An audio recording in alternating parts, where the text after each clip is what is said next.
La pollution en Côte d'Ivoire, ce ne sont pas 1500 personnes qui ont été intoxiquées, mais plus de 5000 par les émanations de produits chimiques déchargés d'un navire étranger, puis déversés fin août dans les décharges publiques d'Abidjan. Je rappelle que 3 personnes ont perdu la vie. Des experts français sont arrivés sur place, ainsi que la ministre française déléguée à la coopération qui dénonce un acte criminel. Robert Minangwa. Des manifestants en sit-in devant l'hôpital de Cocody pour manifester leur inquiétude et aussi leur colère.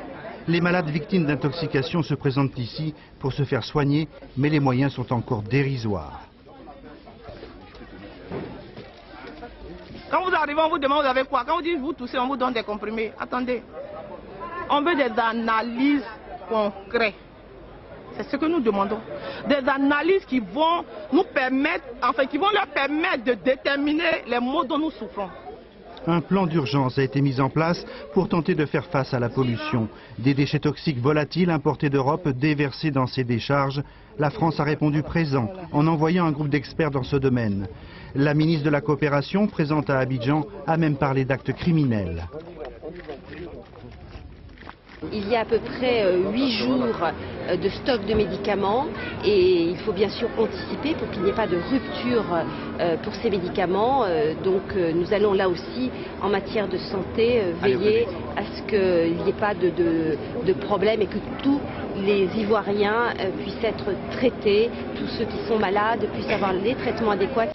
On dénombre 4 décès sur les 5000 personnes affectées de vomissements et de vertiges. L'affaire est grave et a pris une tournure politique. Le gouvernement a démissionné et l'on cherche maintenant les responsables. La situation est sérieuse.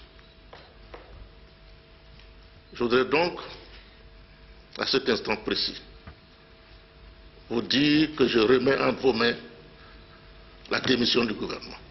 Le scandale de l'importation de déchets toxiques arrive au moment où la situation politique en Côte d'Ivoire se durcit.